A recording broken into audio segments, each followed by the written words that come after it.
작은 서점.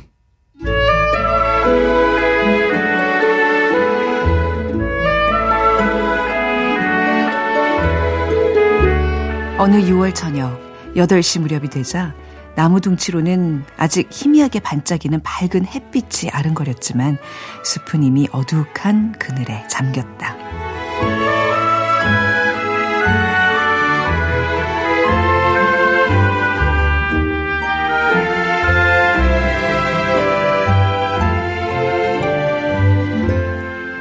네, 안녕하세요. 작은 서점 아나운서 최현정입니다.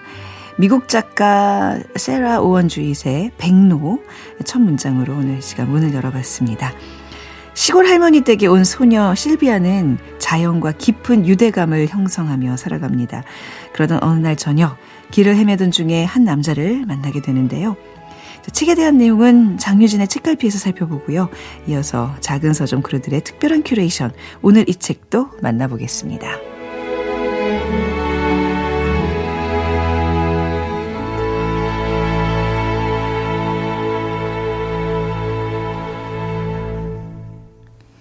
네, 작은 서점 최현정입니다.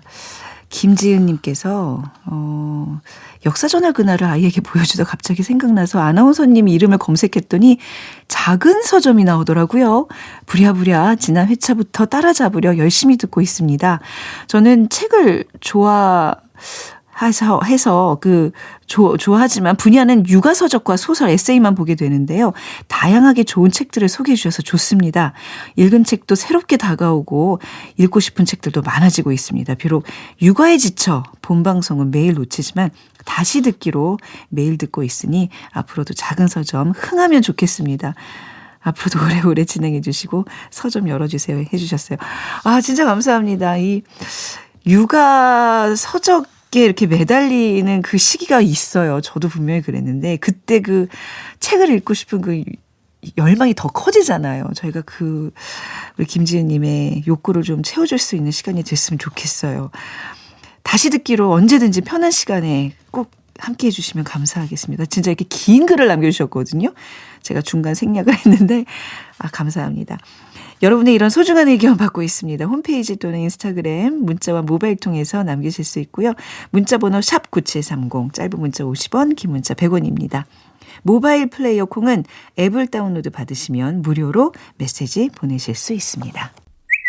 이번 한 주 작은 서점에서 마련한 책 선물인데요. 요리 서바이벌 프로그램에서 만찢나무로 유명한 중식 요리사 조광효 셰프의 책 2권을 준비했습니다. 만찢남의 인생 정식과 또 만찢남의 오타쿠 레시피. 마라보다 맵고 춘장보다 진하며 고추기름보다 찡한 맛있는 이야기가 담겨 있다고 하는데요.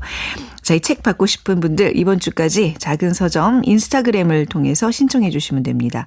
추첨을 통해서 배송을 해드리겠습니다. 인스타그램에서 작은 서점 검색하시면 들어오실 수 있습니다.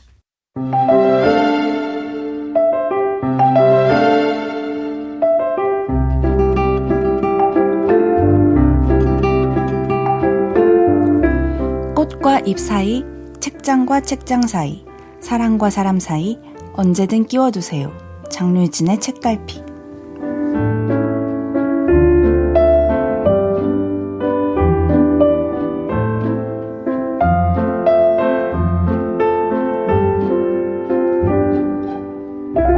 네, 장유진 작가님과 함께하는 시간입니다. 어서 오십시오. 반갑습니다. 자, 오늘 소개해 주실 책. 좀 어떤 작품인지 좀 들어볼까요? 오늘 소개해드릴 작품은요. 세라 오원 주잇의 백로라는 작품입니다. 좀 작가 이름이 굉장히 낯설었어요. 네.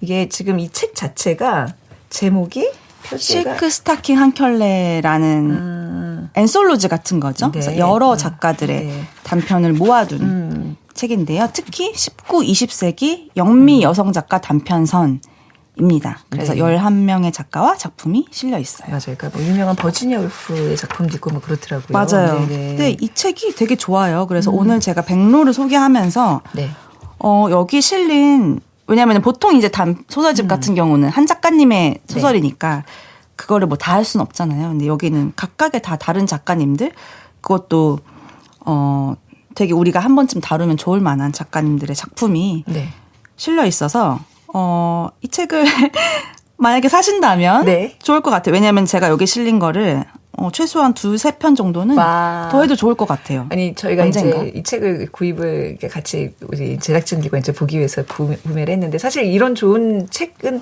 하나만 이렇게 하고 이제 이렇게 또 꽂아놓기 아깝잖아요. 그럼요. 여러 편 이 안에 단편들 소개해 주신다니까 이 책 정말 산 보람이 있군요. 네. 그리고 제가 네. 권유를 드리고 좋다고 생각을 한 게 되게 유명한 작가들이 많아요. 세라 오원주잇도 뭐 우리가 처음 들어봤다 뿐이지 네. 이미 워낙에 유명한 작가님들이시고 네. 뭐 버지니아 울프 맞아요. 그리고 캐서린 맨스필드도 있네요. 우리가 한번 가든 네, 파티 했었죠. 그래서 뭐 케이트 쇼팽 이런 유명한 작가들의 단편 소설이 있는데 여기 실린 소설들은 저도 다 체크를 안 해봤지만 다른 소설집에 안 실린 것들이 실려 있는 것 네. 같아요. 여기서만 볼 수 있는 작품들도 네. 한국에 번역된 걸로는 네. 있는 것 같아서 좋고 이 책의 취지가 되게 좋아요. 그러니까 책을 엮은 어떤 취지 같은 게 앞에 있는데 다른 시대의 다른 장소에서 생산된 소설은 어떻게 읽어야 될까? 맞아요. 그런 얘기도 했죠. 라는 네네. 질문으로 시작을 해요. 그래서 보통 뭐 문학은 보편적인 거 아니야? 시대와 네. 장소를 초월한 거 아니야? 라고 생각을 할 수 있지만 또 우리가 완전히 다른 문화권의 어떤 보편적인 삶을 다룬 걸 봤을 때 몰라서 이해와 공감을 못할 경우도 있거든요. 네. 그래서 뭐 문학이 더 번역되기 어렵다고 하는 것도 있고. 네.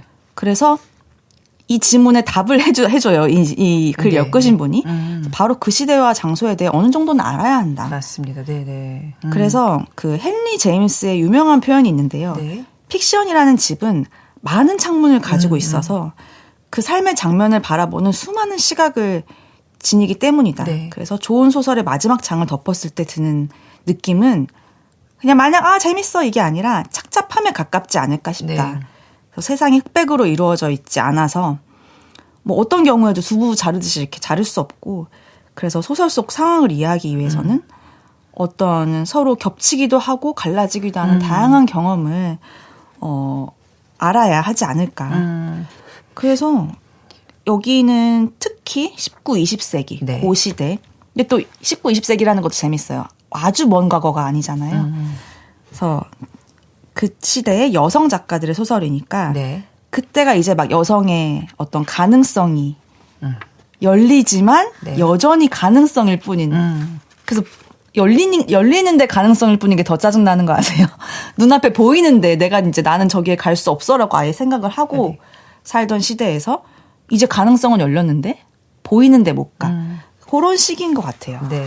이게 저는 이렇게 왜 주변에서 책 프로그램 한다 그러면 그래 너는 무슨 책 소개해? 그러면 우리 소설 위주로 좀 많이 한다. 네. 그러면 그 부분에서 좀 실망하는 사람들이 있어요. 소설을 좋아하지 않는 그도 제 부류의 이제 어떤 문제 아시죠?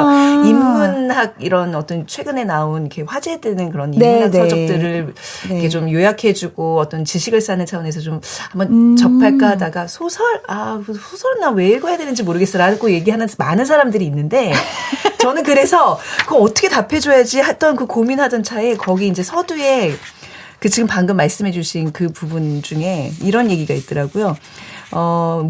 그 이 시대 문학이 지금 우리가 당면한 문제와 갈등을 해석하고 판단하기 위한 사고의 훈련에 얼마간 도움이 되었으면 하는 바람이다. 사고하는 일이 곧 나의 싸움. Thinking is my fighting 이라던 버지니아 울프의 말이 우리에게도 여전히 하나의 지침이 되었으면 하기 때문이다. 이 사고의 훈련, 바로 소설을 읽어야 하는 이유다. 요거를 제가 딱 지금 밑줄 쳐놓고. 저 소름 돋았어요. 지금. 네, 저한테 그 얘기를 최근에 한 사람한테 이거 링크해서 보내주려고. 그 문장을 보내주면 너무 좋겠네요. 소설 읽어야 되는. 아무튼 이렇게 시작하는 이 책 정말 이 소장 욕구를 불러일으키는 책인 것 같고 거기에 지금 첫 번째 소설을 오늘 그러네요. 첫 번째네요. 소개해 주신다는 얘기죠. 네. 네. 자, 세라 오원 주잇 어떤 작가인가요? 세라 오원 주잇은 미국 작가고요. 이 백로라는 소설이 가장 유명한 소설이기도 해요. 그래서 그 미국의 메인주 있잖아요. 메인주 미국에서도 약간 되게 엄청 숲속이고 시골 이런 데로 알고 있는데 그래서 어떤 로컬 컬러 문학의 대표적인 인물로 평가를 받는다고 합니다. 그래서 뭔가 19세기 후반 요 산업화 도시화 진행되던 시기에 인간과 자연의 대립 같은 거를 많이 쓰셨다고 해요. 어떤 내용일지 뭐 길지 않더라고요. 근데 저는 근데 요 짧은 분량에 인물의 심리 변화가 뭐라 그래야 되죠? 이 품격, 그쵸. 이 세련됨, 막 정말 짧게 침대에서 이렇게 읽는데 너무 산뜻한 거예요, 느낌이. 괜히 명작이 아니구나. 그리고 이렇게 오감을 자극시키는 거 있잖아요. 저는 막 숲의 향이 막 창문에서 들어오는 것 같은 그쵸. 그 느낌으로 네. 읽었어요. 네. 좀 어떤 내용인지 소개를 받아볼까요? 그러니까 되게 짧아요. 이 작가처럼 작가가 메인주에 살았다고 했잖아요. 엄청 시골에 네. 살고 있는 9살 소녀 실비아의 시선으로 전개가 돼요. 원래는 도시에서 살다가 이제 외할머니가 얘만 데려와요. 얘가 사람들하고 잘 어울리지도 못하고 말도 없고 이렇게 구박을 하는 멘트가 나오잖아요. 그래서 자연 속에서 평화롭게 살아가요. 그래서 뭐 숲의 기운이랑 교감을 하면서 그리고 암소였죠. 암소를 이제 풀을 이렇게 도와주고 이제 오고 이런 식으로 사는데 어느 날 어떤 남자가 갑자기 등장을 해요. 근데 이거 사실 저 이거 되게 표현적으로도 되게 신기하다고 느낀 게 이게 전지적 작가 시점이잖아요. 네. 근데 보통 요즘 소설은 전지적 작가 시점이라고 해도 보통 한 인물의 시선으로 좀 가거나 아니면 한번 바뀌면 다시 이제 그 사람의 시선으로 가거나 하는데 굉장히 이 남자의 시선에서 말을 했다가 또 여자의 시선에서 말을 했다가 이렇게 하고 네. 또 이 여자의 시선에서 말을 할 때 그 남자를 칭하는 말이 네. 계속 바뀌어요. 처음에 공격적인 남자아이의 휘파람 소리가 들려서 깜짝 놀랐잖아요. 안 그래도 사람이랑 잘 못 어울리는 앤데 그런데 그 다음에 이제 어깨에 총을 맨 키 큰 청년이라고 하고 남자 청년 그리고 젊은이라고 했다가 나중에는 조류학자. 완전 조력자 좀 약간 뭐지 조력자는? 그 이유가 있어요. 그 낯선 손님이라고 했다가 계속 바뀌어요. 그런 게 되게 재밌었어요. 왜냐하면은 이 소녀가 그 남자를 바라보는 네. 심정이나 시선이 계속 바뀌잖아요. 그거를 이제 이런 식으로 주어를 다르게 표현하는 식으로 표현을 한 것 같아서 너무 신선했고 이게 참 예전 고전인데도 전혀 뻔하지가 않아요. 네. 그러니까 이 남자를 보고 또 총을 메고 있으니까 너무 막 놀라고 겁을 먹었는데 군인도 아닌데. 네. 근데 여기 내가 너희 집에서 오늘 하루 좀 자야 될 것 같다. 내가 지금 백로를 찾고 있는데 그 당시에는 뭐 하루 좀 나그네를 재워주고 우리가 알퐁스도대에 별 했듯이. 그래서 근데 총 때문에 너무 무섭잖아요. 또 도시에서 온 것 같기도 하고. 그런데 이제 할머니가 뭐 재워주겠다고 하면서 뭐 밥도 차려주고. 네. 근데 이 실비에 대해서 얘가 근데 새를 되게 잘 알고 이런 걸 잘한다고 얘기를 하니까 이제 이 남자의 눈이 빛나면서 사실 나도 새를 너무 좋아한다. 그래서 새를 수집하고 있다라고 해요. 여기서부터 수집? 하면서 궁금해지잖아요. 이게 무슨 뜻인가? 그래서 할머니가 물어봐요. 그러면 잡아서 새장에 가두냐고. 그랬더니 이 남자가 아니요, 박제를 하죠. 네. 라고 할 때 저도 약간 심장이 살짝 쿵했거든요. 네. 그때 이제 조류학자가 대답했다라는 식으로 나오거든요. 근데 제가 백로를 너무 찾고 있는데 지금 그 시귀한 새를 혹시 이 실비아가 알고 있지 않을까. 근데 나 실비아가 그때 가슴에 막 방망이질을 치는 거예요. 나는 그 백로를 아는 거예요. 이 특이한 하얀 새를. 근데 그 다음에 또 이렇게 얘기해요. 잘생긴 손님이 말을 이어갔다. 네. 왜 이렇게 했을까요? 이 소녀의 시선이 점점 이 도시에서 온 멀끔한 자기보단 좀 나이가 많은 청년이 잘생겨 보이는 거예요. 그래서 처음엔 겁먹었지만 뭔가 잘생겨 보이기 시작하는 거죠. 누구든 백로둥지가 어디 있는지 알려주기만 하면 자기가 10달러 줄 거다. 그리고 약간 그런 시선도 있었던 것 같아요. 너희 좀 가난하지 않나. 네. 10달러 되게 큰 돈이지 않나. 그러는데 이제 그 다음에 되게 다정하게 얘기를 해주고 또 10달러로 얼마나 자기가 귀한 걸 많이 살 수 있을지를 막 생각을 해요. 그러면서 내가 10달러로 뭘 살 수 있지라고 생각을 하니까 미처 헤아릴 수 없었다고 해요. 그리고 또 이 친구가 잘생기고 상냥하고 호의적인 거예요. 그러니까 이 청년을 다정하게 느껴요. 그래서 더 이상 두렵지 않다라고 하고 그 다음날 이 청년이랑 막 또 숲을 다녀요. 근데 내가 진짜 이 청년이 메고 있는 등에 총만 없었다면 진짜 훨씬 더 좋아할 수 있을 텐데 새를 좋아한다면서 왜 죽이는지 이해할 수가 없지만 여전히 너무 매력적이고 이렇게 유쾌한 사람을 만나본 적이 없는 거예요. 그러면서 가슴 속에 잠들어 있던 여자의 마음이 생겨나고. 그렇죠. 네. 이성이 눈이 이제 뜬 거죠. 네. 그래서 이 다음에 어떻게 하냐면 그 다음날 아침에 일어나자마자 네. 나 소나무에 올라갈 거야. 네. 이렇게 생각을 해요. 실비가. 그러면서 이 말씀해 주신 그 자연의 풍경이 느껴지는 장면인데 이 소녀가 키 큰 소나무를 막 올라가요. 그 장면을 낭독을 해볼게요. 백로의 행방을 쫓기 위해서 아침 새벽에 동이 트기 전에 이제 그 나무를 올라가는 거잖아요. 네. 근데 그거를 정말 그 말씀하신 것처럼 그 관점이 계속 바뀌어요. 나무의 입장에서도 한번 생각해주는. 그러니까요. 나 그 정말 지금 다시 들어보니 네. 되게 굉장히 그 역동적인 표현들이네요. 정말 시선이 계속 바뀌어요. 왔다 갔다 하는데 너무 마음에 네. 드는 문장이었습니다. 그렇군요. 아무튼 그래서 이제 백로를 결국 찾죠. 찾아요. 네. 그 하얀 걸 찾아요. 그러면서 이 백로 둥지가 어디 있는지도 알고 이제 얘의 이제 행동을 알죠. 얘 여기 앉아 있다. 여기로 가는구나. 그래서 너 가만히 있어. 너 손가락 하나도 움직이지 마. 이러는데 또 후다닥 날아가요. 근데 아는 거죠. 얘는 여기에 있고 여기로 가면 이제 백로를 찾을 수 있겠구나. 그래서 이제 비밀을 알았다. 네. 그러면서 막 내려가요. 네, 이거 빨리 얘기해줘야지. 잘생긴 청년에게 빨리 네. 얘기해줘야죠. 네.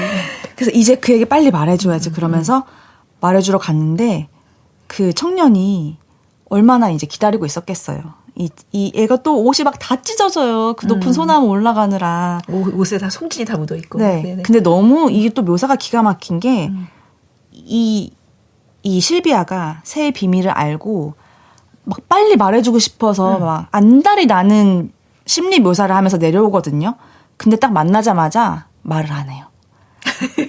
그러나 실비아는 말하지 않는다. 라고 해요. 그러면서 너네 진짜 내가 주는 돈으로 부자가 될 수 있는데 진짜 알려주면 안 돼 이러는데 $10. 네.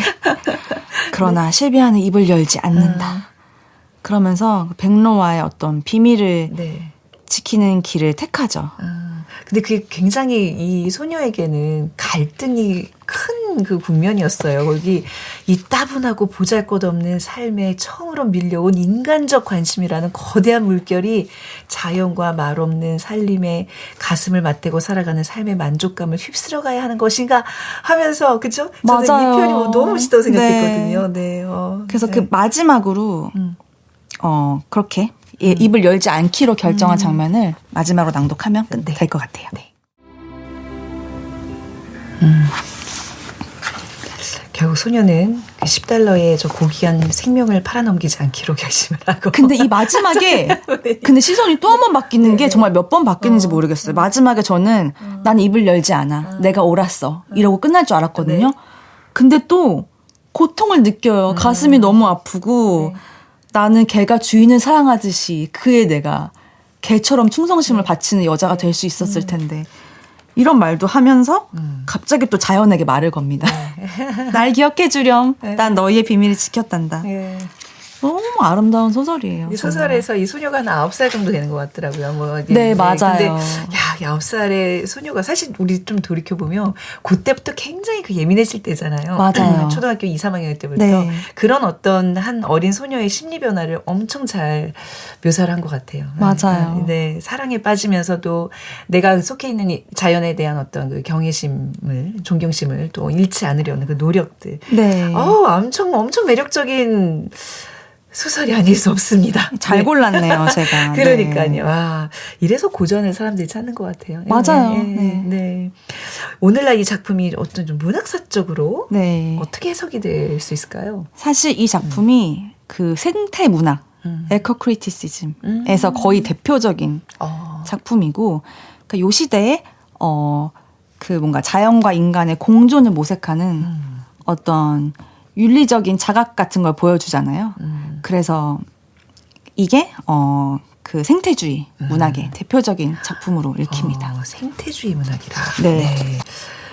그 이제 왜 도시에서 이제 할머니네 집에 와가지고 자연을 처음 맞닥뜨린 이 소녀가 네. 자연을 어떻게 느끼는지 묘사들이 너무너무 잘 돼 있거든요. 막 네. 공기가 부드럽고 향기롭고 나뭇잎과 하나가 되고 이런 표현들 굉장히 목가적인 이런 표현들에 푹 빠질 수 있는 전 진짜 침대에 누워서 한참 내가 숲속에 있다는 상상을 하면서 막 향기가 막 느껴지지 네, 않아요? 너무 아름다운 네. 소설임을 말씀드리면서 자, 이 소설과 또 어떤 어울리는 곡을 갖고 오셨을까요? 여러분 그 송소희 그 가수 아시죠? 그 예전에 국악소녀로. 예. 네.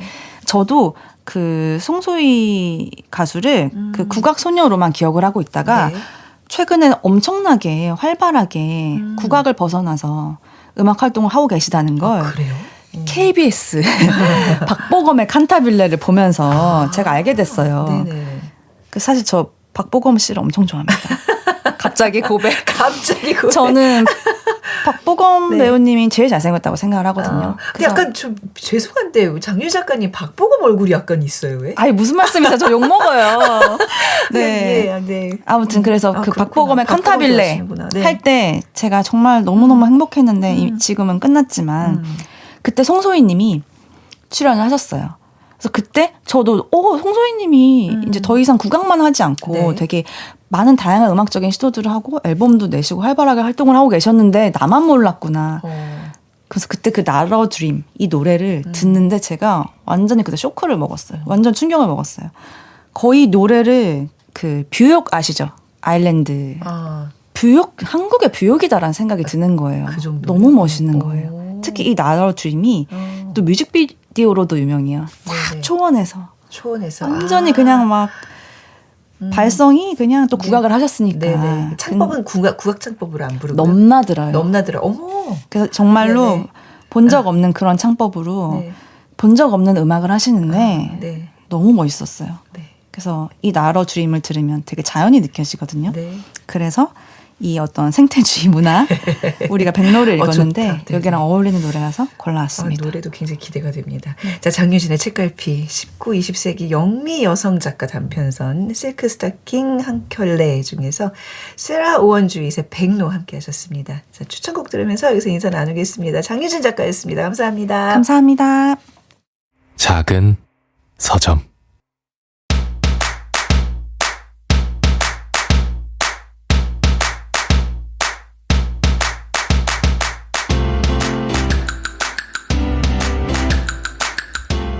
작은 서점 크루들이 세심하게 고른 보석 같은 책을 소개해드립니다. 오늘 밤을 위한 특별한 큐레이션. 오늘 이 책.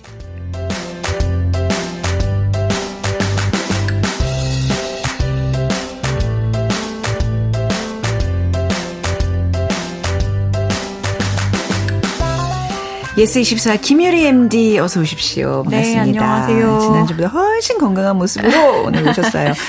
자, 오늘 책은 김유리 MD가 좋아하는 자연과학 분야 도서 신간이죠? 네, 맞습니다. 네. 10월 30일에 출간된 신간입니다. 따끈따끈한 신간 좋습니다. 네. 어떤 책인가요? 네, 저 혼자 짝사하고 있는 자연과학 분야 도서인데요. 왜 짝사? 네. 다시 맞고 싶은데 못 맞고 있어가지고. 네. 어쨌든 생각의 힘이라는 출판사에서 출간된 도서고 책 제목은 빛을 먹는 존재들입니다. 아, 네. 저자가 조이 슐랭거라는 우리나라에는 처음 소개된 분인데요. 그 과학 환경 전문 기자로 네. 뉴욕 타임스라든지 타임지 등에서도 활동을 하셨고 현재는 애틀랜틱이라는 뉴스회사에서 기자로 활동하고 계십니다. 이분이 처음 쓰신 데뷔작이 이 책이에요. 아, 네. 근데 미국에서 출간하자마자 큰 인기랑 반향을 일으키면서 타임즈에서는 2024년 필독서 100권 안에 들었고 네. 그 10대 논픽션에 선정되는 좀 쾌거가 있었던 책입니다. 이렇게 이제 저자분의 화려한 이력도 이력이지만 번역자분이 정지인 선생님이세요. 네. 자연과학 분야에서는 이 분의 이름을 모르시는 분이 거의 없으실 텐데 네. 물고기는 존재하지 않는다를 번역하신 분입니다. 그러시군요. 네. 네. 저는 그 물고기는 존재하지 않는다 보면서 굉장히 번역도 굉장히 잘 됐을 거라는 생각을 했었어요. 맞아요. 어렵지 네. 않게 술술 읽히잖아요. 네. 이 책도 약간 그런 류인가요? 왜 이거 물고기는 존재하지 않는다는 약간 에세이식이잖아요. 맞아요, 이 맞아요, 책도 맞아요. 그런 문학적인 요소들이 있나 보죠? 네, 문학적인 요소가 조금 있긴 한데 네. 그래도 보다 좀 볼륨도 크고 좀 학술적인 내용이 많은 좀 자연과학의 특수한 그 부분에 잘 살린 책이기도 합니다. 네. 특히 이제 물고기는 존재하지 않는다도 반전이 있는 책이잖아요. 네. 이번 책도 일반 과학책이랑 다르게 편견을 깨주는 책입니다. 아, 그래요? 네. 앞서 말씀드렸다시피 그 저자 조이 슐랭거가 기후 기자였다고 말씀드렸잖아요. 네. 그 나는 미쳐가고 있는 기후과학자입니다라는 책을 설명드릴 때 네. 그 저자도 되게 너무 비관적인 미래만 그려다 보니까 조금 우울했는데 기억나실까 모르겠어요. 그래서 이 기후 기자였던 조이 슐랭거 역시 일을 하면서 너무 비관적인 미래 그리고 디스토피아만 생각하다 보니까 되게 일을 하면서 상당히 감정적으로 힘들었다고 해요.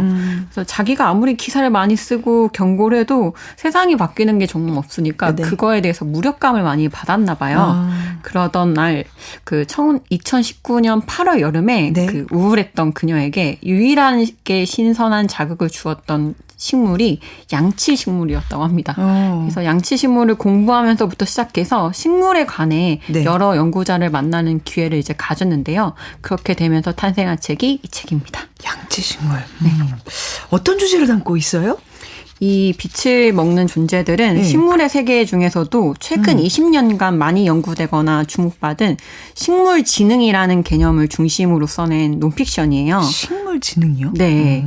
그러니까 보통 저희가 식물에 대해서 생각할 때 네. 식물은 한 자리에서만 살고 되게 느리고 좀 수동적이다. 혹은 식물은 감각이 없다. 이런 생각을 많이들 하는데 이 고정관념은 완전 뒤엎는 개념입니다.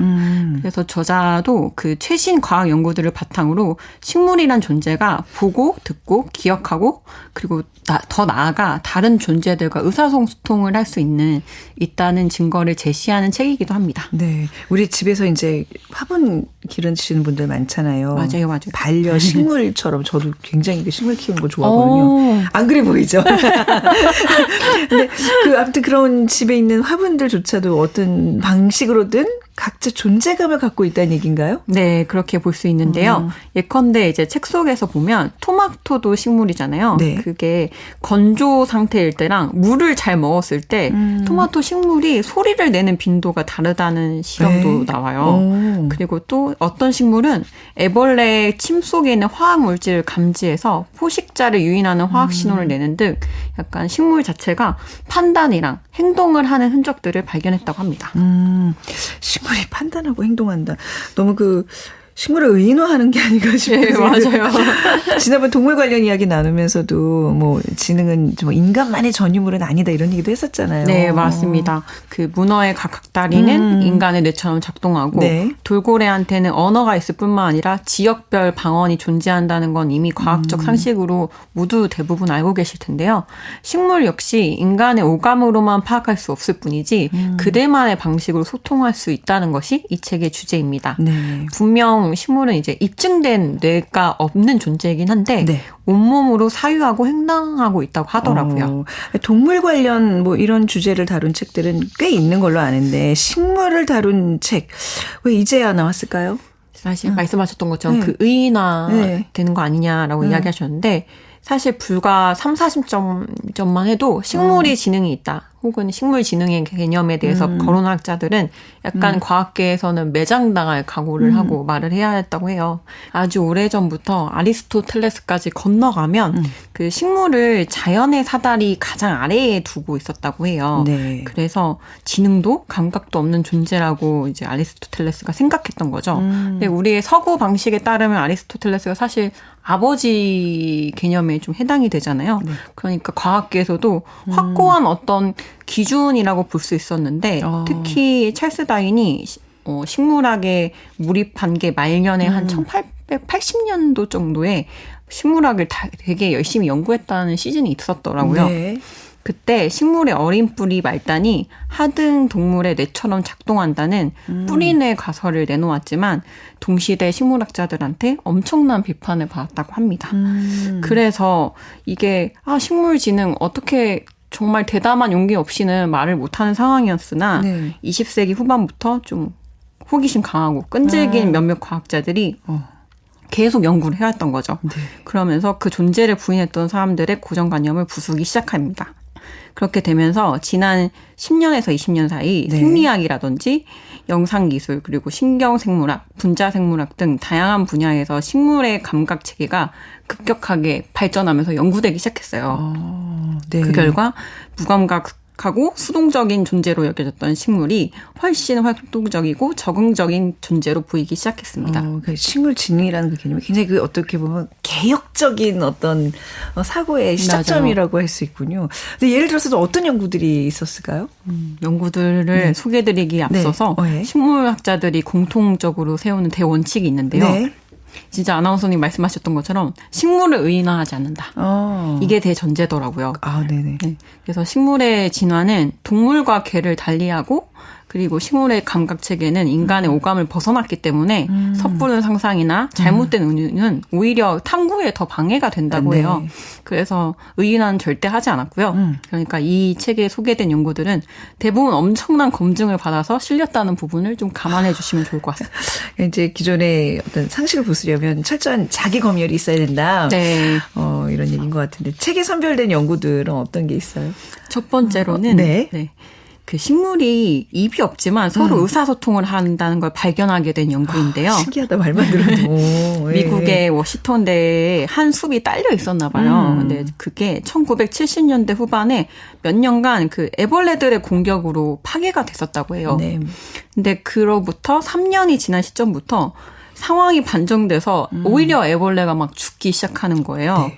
그래서 이 대학에서 동물학자로 연구하던 데이비드 로즈라는 연구학자가 그 공격받은 나무들이 아직 공격받지 않은 나무들한테 경고 신호를 보내는 게 아닐까 하면서 의문을 보내면서 그거를 화학적으로 그리고 과학적으로 연구하기 시작한 거예요. 네. 그래서 살펴보니까 그 공격의 신호를 받은 나무들이 입에 화학적 성분을 변화시켜서 일종의 항체를 만들었더라고요. 그래서 식물들이 이렇게 자신과 가까운 친족들하고 의사소통할 때는 그들끼리만 해석할 수 있는 화학적 신호를 사용한다고 합니다. 화학적 신호 우리가 알아채지 못하는. 그렇죠. 페르몬 같은 그렇죠. 그런 느낌이겠죠. 그래서 놀랍게도 보다 넓은 지역의 다른 개체들하고 소통할 때도 있다고 해요. 그때는 너무 멀리 있으니까 더 쉽게 해독 가능한 신호를 보낸다고 합니다. 예를 들어서 2018년에 생태학자 이름이 좀 어려운데 콘수엘로 데 모라에스는 온실에서 기르던 흙 겨자가 있었어요. 네. 근데 그 입에서 뒤형벌이라는 벌의 입이 그 벌의 한 종류인데 네. 그 벌이 그 자기의 흙겨자 입에 낸 자국을 발견하게 되는데요. 그 뒤형벌이 꿀을 섭취할 수 있는 그 시즌이 있었나 봐요. 예. 근데 그 시즌이 한 달 정도 남은 시점이었대요. 근데 뒤형벌들이 많이 생성이 되는 바람에 네. 그들끼리 너무 많으니까 얼마 안 가서 굶어서 아사하기 직전에 이제 처해져 있었던 거죠. 근데 흥미롭게도 그 뒤형벌이 입을 깨문 지 며칠 후에 꽃이 피었다고 합니다. 흙겨자한테. 예, 그래서 흙겨자가 뒤형벌이 보내는 신호를 이제 감지하고 반응한 거죠. 그래서 꿀을 줘야 얘네들이 죽지 않겠구나 하면서 꽃을 피워냈다. 이런 연구도 있더라고요. 식물이 벌을 살리려고 했다는 거잖아요. 그렇죠, 그렇죠. 굉장히 그 수동적이라는 그 인식에서 이게 굉장히 능동적으로 식물도 자기 자신을 움직인다는 걸 증명한 건데 뭐 이런 얘들이 또 있어요? 네, 그렇더라고요. 그 정확히 의식적으로 식물이 자각한 여부는 밝혀지진 않았는데요. 네. 적어도 외부의 접촉에 식물이 반응하는 건 확실하다고 합니다. 네. 한 실험에 따르면 식물을 자꾸 건드리면 해당 식물의 에너지가 성장보다는 자기 보호에 쏠린다고 해요. 그래서 예를 들어서 키는 작아지고 둘레는 두꺼워지는 거죠. 많이 네네. 물을 빨아들여야 하니까. 그렇겠죠. 그래서 전 몰랐는데 애기장대라는 식물이 이 생물학계에 실험용 쥐 같은 역할을 한대요. 근데 이 애기장대를 부드러운 붓으로 이렇게 입을 건드리면 약 30분 뒤에 전체 유전자의 10%가 변화하는 과정이 보인다고 합니다. 네. 그래서 연이어서 그걸 계속 건드리면 애기장대의 키가 커지는 속도가 30% 이상 줄어드는 모습도 보인다고 해요. 그리고 또 하나가 있는데 클래식을 좋아한다는 그 설화 아세요? 아니 뭐 이렇게 농장 비닐하우스나 뭐 이런 데서 보면 뭐 이렇게 방울토마토한테요. 네네 음악 들려주고 그러면 조금 더 수확량이 좀 많아진다고들 하는데 맞아요, 이게 맞아요. 과학적으로 좀 증명이 된 건가요? 그건 잘 모르겠지만 네. 그 요즘에 막 떠오르는 분야가 식물음향학이래요. 그래서 그 분야 연구자에 따르면 식물이 소리를 듣긴 듣는다고 합니다. 그래서 2019년도에 한 이스라엘 연구자들이 있었는데 해변의 달맞이 곳에 꿀벌이 날아다니는 소리만 들려줬는데 3분 만에 그 꿀의 당도가 높아졌다고 합니다. 네. 그리고 완두콩은 뭐 다들 아시겠지만 물이 흐르는 소리가 나는 쪽으로 뿌리를 뻗는다고 하더라고요. 아니 왜 집에서도 그렇잖아요. 그렇죠. 이렇게 저희 키우는 식물들. 예, 햇볕 좀 많이 드는 창가 쪽으로 이렇게 다 이렇게 쏠려서 자라게 되거든요. 그러면 이제 한번 계속 돌려줘야지 이게 균형이 맞는데 그런 것도 어찌 보면 식물 자신이 변하는 것이 아니라 뭔가 이제 사회적인 활동을 한다는 거라고 봐야 될까요? 네, 그렇다고 하더라고요. 네. 그리고 식물은 자기 자신과 다른 존재 혹은 네.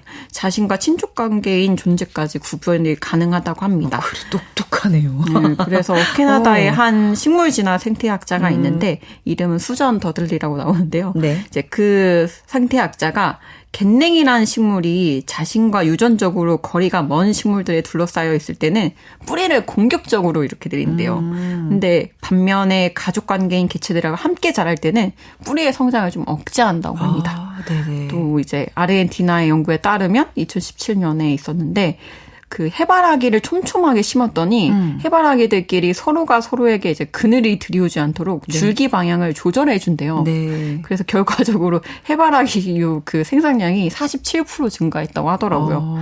그래서 이렇게 약간 서로 친족 관계면 좀 이렇게 유연하게 움직여주고 혹은 뭐 벌이나 개미 같은 소속 집단의 전체 이익을 위해서 이타적인 사회 행위를 네. 하기도 합니다. 식물들의 이타적인 사회적 행위 이런 세계가 있을 거라고는 좀 상상을 좀 못했는데 근데 지금 이렇게 식물도 지능이 있을 수 있다는 이런 네. 어떤 객관적인 자료들이 많이 나오는데 아직도 이게 찬반 논란이 있다면서요? 네. 식물의 기억 능력이 있다면 네. 뇌에 해당하는 기관이 어디냐 이런 것처럼 그 규명되지 않은 영역이 사실 아직 너무 많다고 해요. 네. 근데 이제 이 책을 낸 조이 슐랭거는 지금까지의 발견만으로도 식물을 바라보는 관점을 인간이 바꿔야 한다는 거죠. 예전에 이제 우리가 동물을 의식 있는 존재가 아니라 단순 기계로만 봤던 그 낡은 사고들 있잖아요. 네네. 그것들이 이제 완전히 사라지고 지금은 동물에 대한 인권이 너무 중요하고 동물권이라고 하죠. 네. 그리고 인간에 대한 윤리가 동물에 이렇게 유입되게 되는데 네. 이제 식물한테도 그래야 한다. 그래서 아무래도 아직 연구가 활발하게 진행되고 있는 학문이니 약간 식물이 인간처럼 생각한다는 급진적인 해석보다는 네. 식물도 감각과 반응을 가진다. 이런 방향으로 이해하기만 해도 네. 우리가 지구를 볼 때 동물뿐만 아니라 식물도 같이 반응하는 존재구나. 이렇게만 생각해도 우리의 행동 방식이 많이 달라질 거다. 그렇죠. 그런 네. 이야기를 하고 있습니다. 우리가 매일 마주하는 식물 화분, 뭐 나무, 풀잎 이게 단순히 배경이 아니라 생각하는 존재일지도 모른다는 그 사고 자체가 큰 변화가 될 것 같습니다. 네. 네. 자, 과학 환경 전문 기자 조이 슐랭거의 빛을 먹는 존재들. 오늘 예스24 김유리 MD님과 함께 살펴봤습니다. 오늘 말씀 감사합니다. 네, 감사합니다.